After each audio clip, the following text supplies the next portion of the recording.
não parar, não precipitar e não retroceder. Então dizer para esse cara, sabe quando nós vamos parar? Nunca, nunca na sua porca vida, né?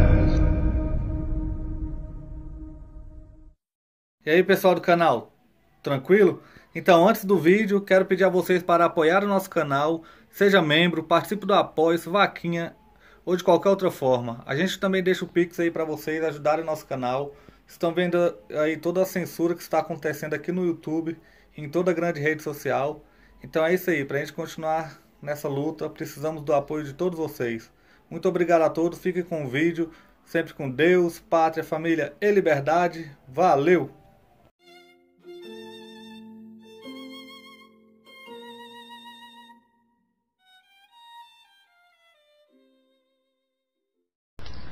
Essa aula vai ser para esclarecer dois pontos. Primeiro, sugerido por uma pergunta do Oscar Aguiar, pergunta tão interessante que ela merece virar tema de uma aula inteira, né? E segundo, passando já à etapa seguinte, na ordem dos estudos lógicos, o primeiro tema é o da simples apreensão, logo em seguida vem o tema do juízo, né? E, de algum modo, a pergunta do Oscar faz uma ponte entre uma coisa e outra, então vamos aproveitá-la. Ele pergunta: a percepção adicional que uma ciência nos possa dar não poderia contradizer a percepção inicial que requereu a percepção adicional? Por exemplo, numa determinada época, sabemos que se havia percebido que o cadáver, carne morta, era inerte do ponto de vista de transmissão de doença aos vivos. Mas, com a percepção adicional pela ciência de que existem os micro-organismos, aquela percepção inicial da inocuidade do cadáver foi certamente revogada. Então, se estou raciocinando corretamente, qual percepção tem hierarquicamente prioridade ou superioridade, a adicional ou a principal? Bom, muito bem, então, você não pode esquecer que tudo aquilo que eu expliquei da simples apreensão se refere à simples apreensão da natureza de um objeto. E a apreensão da natureza responde à pergunta, é como se respondesse implicitamente a pergunta: o que é? Então você percebe, isto é um gato, isto é uma árvore, isto é um jacaré, né? Isto é o Olavo de Carvalho e assim por diante, tá? Aqui você já está falando da percepção de um estado determinado. Quer dizer, cadáver não é o nome de uma substância, não existe uma substância chamada cadáver. Cadáver é, vamos dizer, um estado pelo qual um ente, né, passa. A gente estava vivo, passa da condição de vivo para a condição de morto. Então são dois estados de um mesmo ser. Se aqui tem o jacaré vivo e o jacaré morto é o mesmo que era o jacaré vivo, apenas tomado num outro estado. Tá certo? E quando eu digo que a simples apreensão ela sempre te dá uma informação confiável, já não posso dizer o mesmo da percepção de estados, qualidades e acidentes. Isso é uma coisa que se abre para uma multiplicidade confusa, e é justamente aí que entra a necessidade do elemento, vamos dizer, do exame racional da percepção. O que acontece hoje, já de uma tradição de alguns séculos, é colocar em dúvida a percepção originária, a percepção de substância, e até questionar a noção de substância. É este que é o ponto. Você vê que René Descartes, Galileu e outros inauguram um tipo de enfoque no qual só interessa a observação dos caracteres matematizáveis. Ora, esses caracteres jamais nos darão uma substância. A substância não é matematizável. Um gato não é mais gato ou menos gato. O jacaré não é mais jacaré ou menos jacaré. Então, a simples apreensão te dá uma informação de ordem unitária absoluta. Isto é um jacaré, isto é um gato, isto é uma mesa, e assim por diante, né? E é com base nisso que todo o processo cognitivo vai se desenrolar com base nisso aí. Quer dizer, a simples apreensão ela não é questionável, tá certo? Tudo se questiona a partir dela, tá certo?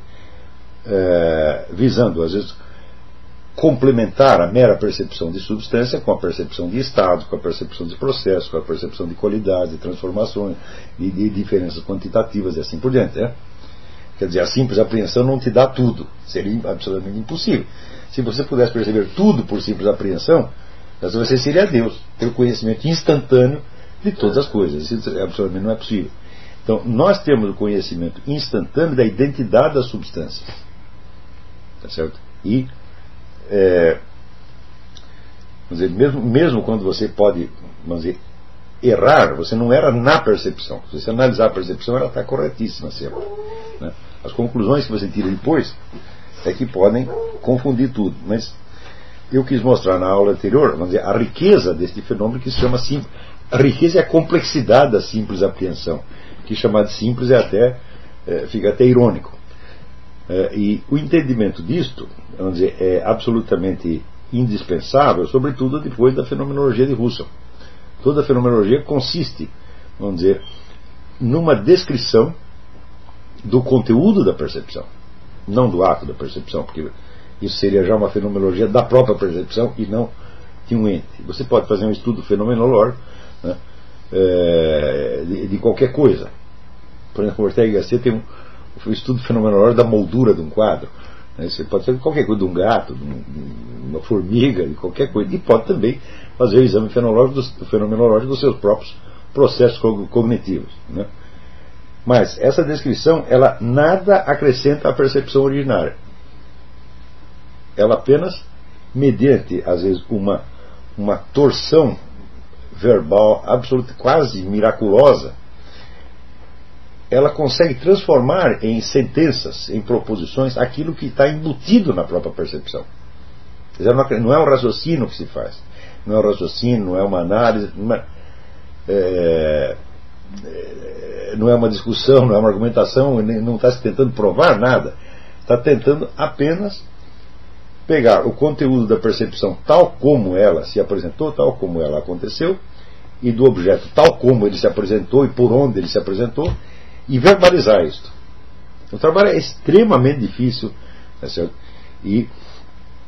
Mas a escola fenomenológica aperfeiçoou isso a um ponto absolutamente admirável. Pouco importa que algumas das conclusões filosóficas que o próprio Husserl, ou Heidegger, ou Merleau-Ponty tenham tirado depois estejam erradas. Isso aí não interessa. Interessa que a técnica da fenomenologia é uma grande conquista humana, porque ela permite, se bem compreendida e bem empregada, ela permite você sair de um tecido de discussões meramente verbais e voltar, como dizia Husserl, às coisas mesmas. Quer dizer, estamos falando de coisas e não de ideias, de coisas e não de doutrinas, de coisas e não de hipóteses, né? Então, todo este trabalho da fenomenologia é feito em cima daquilo que os antigos chamavam simples apreensão. Por exemplo, antigamente a simples apreensão servia só para você dar o nome da coisa e daí em cima você raciocinava a respeito dela. Agora não. Em vez de pegar o nome e sair raciocinando a partir vamos dizer, da verbalização inicial do termo, né, da palavra, do nome da coisa, não, você vai voltar ao objeto da simples apreensão e descrevê-lo e ver toda, vamos dizer, a riqueza de elementos que está dada na própria percepção originária, né? Então, depois disso, nós não podemos mais chamar a simples apreensão de simples apreensão. Ela é simples porque ela é instantânea, tá certo? Mas ela contém todos os elementos pelos quais um objeto se revela a você como aquilo que ele realmente é. Todos os elementos que fazem com que você perceba um gato como gato. Parece uma coisa simples de fazer, e é de fato simples de fazer, mas muito difícil de verbalizar. Então isso quer dizer que durante milênios, na verdade, todo o processo verbal da filosofia acompanhava sempre o raciocínio, ou seja, a formação do juízo e do raciocínio, portanto aquilo que se construía em cima da simples apreensão. E a proposta da fenomenologia é retornar à simples apreensão e tentar extrair todo o suco que ela possa dar antes de você fazer qualquer raciocínio em cima. Quer dizer, como se dissesse, a descrição fenomenológica, ela é até você não é pré-racional, ela é pré-raciocínio. Então não podemos dizer que ela seja racional nem irracional. Essas categorias não se aplicam, né? Então, o que nós aprendemos na simples apreensão é a natureza de um objeto e não o seu estado, e muito menos as suas propriedades, os seus acidentes, etc, etc. Então, no caso, se você diz que o cadáver transmite doenças aos vivos ou não transmite, você está referindo a duas ações que o cadáver faz. Portanto, a determinadas propriedades que ele tem de agir sobre outros. Isso não pode fazer parte da sua essência ou natureza. Porque para você raciocinar, para você investigar se um cadáver faz isto ou aquilo, tá certo? Você primeiro precisa saber o que é um cadáver. E você saber o que é um cadáver não é saber conhecer uma substância, mas o estado em que está uma determinada substância. Né? Então, veja, qual é o ponto aqui? O ponto é que o Oscar, que tomou uma percepção de estado como se fosse uma percepção de substância. Né? Então, é justamente esse tipo como a gente escorrega, passa por cima do objeto, está falando de outra coisa e não percebe que está falando de outra coisa. É isso que a fenomenologia visa a corrigir. Tá certo? E por isso mesmo nós vamos dar bastante atenção a esse negócio fenomenológico daqui a pouco.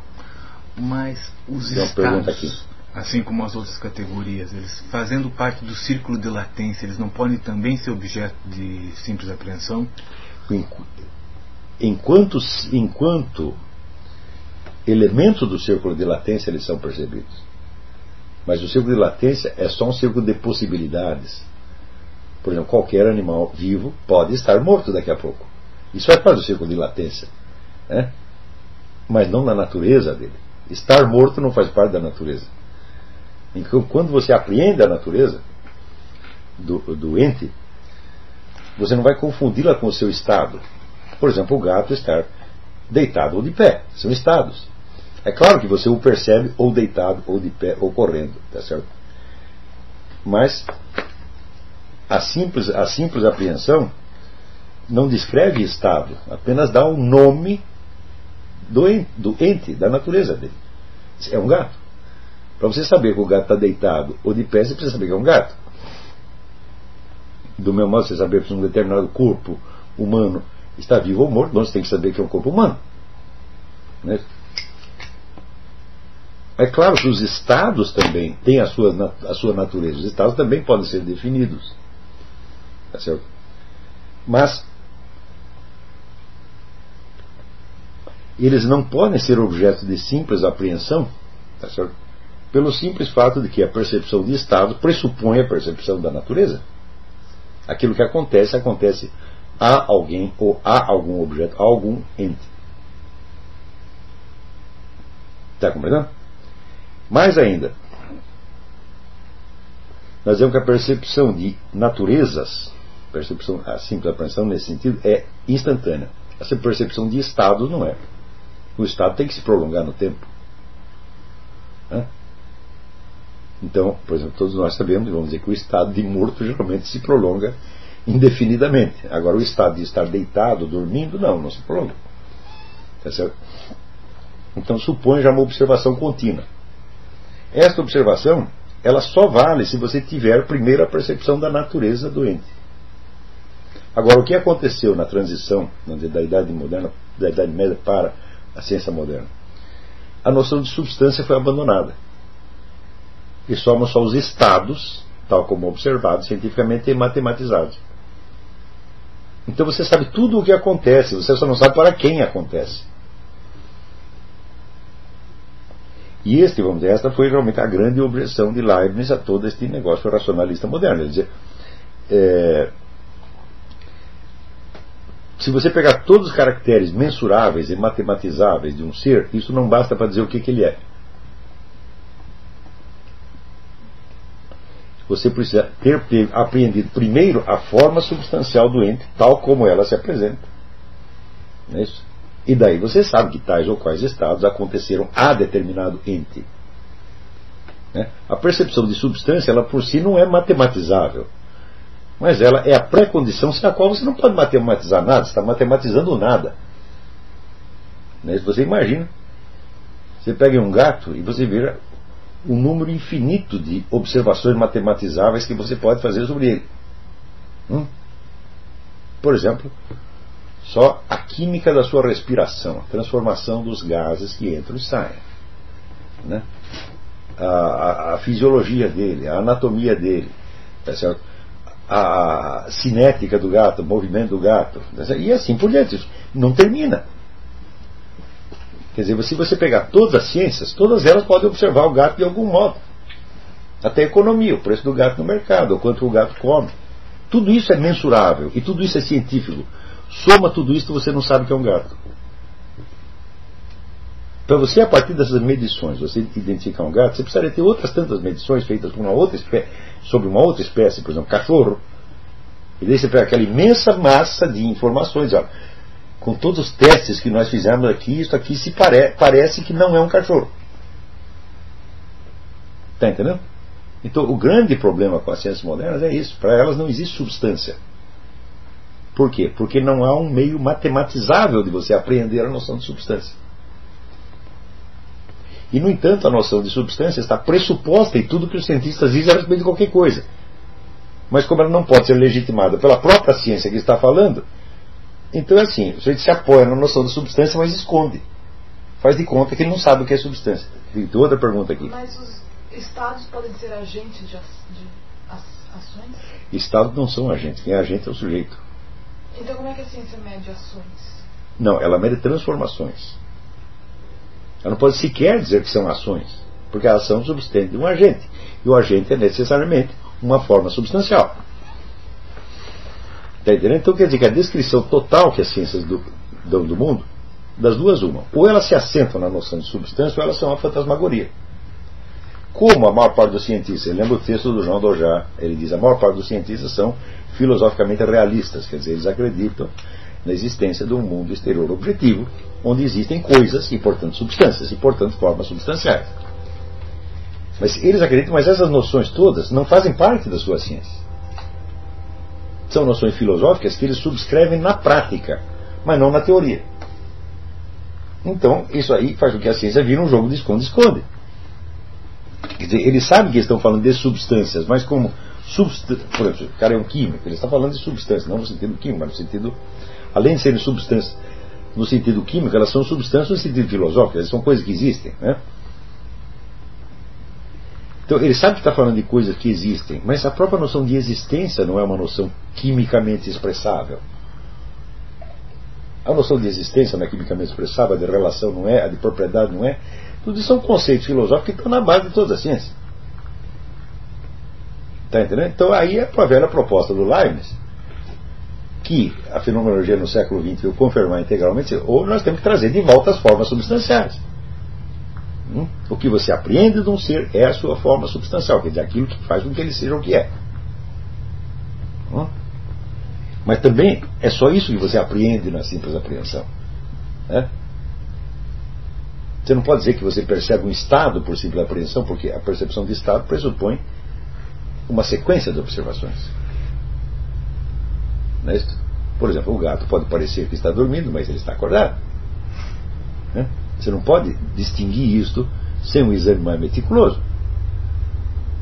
Não é isso?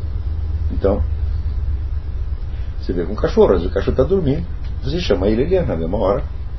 Quer dizer, ele não está dormindo, está cochilando, né? Está cochila para coisa dormir é outra.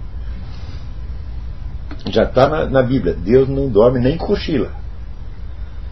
Entendeu? Então, a observação de estados e de transformação pressupõe, vamos dizer, uma sequência de atos cognitivos, não como uma simples apreensão que de fato é instantânea, que é a simples identificação de qual é a forma substancial que está na sua frente. E sem essa identificação, os estados não fazem o menor sentido. Não é isso? Então, por exemplo, aqui nós temos uma mesa, a mesa está parada no lugar. Se eu ver ali o gato também está parado. Então, o gato está dormindo. Então, devo concluir que a mesa está dormindo também. Isso seria uma analogia de proporção falsa. Está compreendendo? Então, mas quando eu olho o gato, é o gato e a mesa é a mesa. Eu não me confundo quanto a isso. Mas quanto aos estados, eu posso me confundir indefinidamente. E aí você precisa de uma observação sistemática. Ora, não existe técnica de observação sistemática melhor do que as ciências desenvolveram para cada um dos seus campos respectivos. Sendo que o único problema é que elas fazem observação sistemática, mas não sabem do que é a observação. Qual é o objeto da observação, né? Então, aí não se trata, vamos dizer, de uma percepção principal, uma percepção... Bom, talvez até possamos usar esses termos né, do Oscar Aguiar. Uma percepção principal, uma percepção adicional. É isso? Então, o que você chama de percepções adicionais pode acrescentar são estados, qualidades, processos, ações, paixões, que são ações sofridas, etc, etc. Mas não pode modificar a substância inicial. Não existe nenhum meio, nenhum, de você perceber uma substância por uma sequência de atos cognitivos. Não é possível. A percepção da substância é imediata, ou ela não acontece. Milhões de observações detalhadas não dirão para você o que é uma coisa. Só dirão em que estado ela está, o que ela está fazendo, o que está acontecendo, como é que aquilo sucede. Mas tudo isso se baseia na possibilidade que nós temos da simples apreensão. A simples apreensão é mágica, porque ela une indissoluvelmente o singular e o universal. Quer dizer, você já percebe um ente sob a categoria universal a qual ele pertence.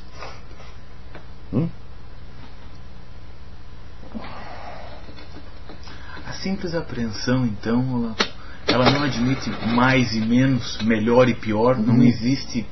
Não, existe o perceber ou não perceber. Só. Se você não percebeu, se você, por exemplo, percebeu um estado sem perceber qual é a coisa, você não pegou a forma substancial, então você tem apenas uma aparência. Um estado sem uma entidade substancial que o suporte. Por que chama substancial? Substar, aquilo que está embaixo, aquilo que sustenta. Tá entendendo? Então, quer dizer, os estados e qualidades têm uma substância na qual eles se sustentam. Quer dizer, aquilo que sucede a alguém. Aquilo que é feito por alguém ou por algo. Tá entendendo? Então, não tem nenhum jeito de você perceber, vamos dizer, a substância aos poucos. Ou você percebe ou não percebe. Pode ser uma substância desconhecida, um ente desconhecido. Não é isso? Mas no instante que você diz que ele é um ente desconhecido, note bem que você o está classificando não pelos seus caracteres, mas pelo conhecimento que você tem dele. Quando o pessoal fala em UFO, né, objeto voador não identificado. O que quer dizer? Você não pegou a substância, você simplesmente não sabe o que é aquilo. Então você o classifica não pela sua substância, mas por uma qualidade externa, quer dizer, o conhecimento que você tem dele. Nesse caso, você não tem a definição. Você tem um índice localizador apenas. Está compreendendo? E isso quer dizer exatamente que você não está entendendo nada do que está acontecendo. Então veja até que ponto nós dependemos da simples apreensão. Você vê, por exemplo, quantas observações já foram feitas sobre UFOs. Se você pegar a Biblioteca Ufológica Universal, é uma coisa monstruosa. São milhões e milhões e milhões de livros, de relatos, de observações. E eu digo, de tudo isso vocês estão falando do quê? Não sei. Né? Então você só está percebendo estados, ações, processos, mas você não sabe qual é a substância. Então é a mesma coisa que dizer, não sei nada. E no entanto você pode criar uma ciência inteira cujo objeto é desconhecido. Está entendendo? Mas acontece que a modernidade ela apostou na hipótese de vir a conhecer a realidade das coisas através da abordagem científica experimental matemática, o que é absolutamente impossível, porque ou tudo isto, ou este aparato cognitivo da ciência se baseia na noção da substância, ou então ele não está falando de nada, tudo vira UFO, até um gato. Está entendendo? A que ponto isso é grave e ao mesmo tempo como é cômico isso aí, porque você pode ter às vezes mentalidades cientificamente formadas que são mentalidade muito complexa, muito sofisticada, tá certo? Mas que realmente, a rigor, não sabem do que estão falando. Estão descrevendo aparências fenomênicas, que são, vamos dizer, estados sucedidos a entes desconhecidos.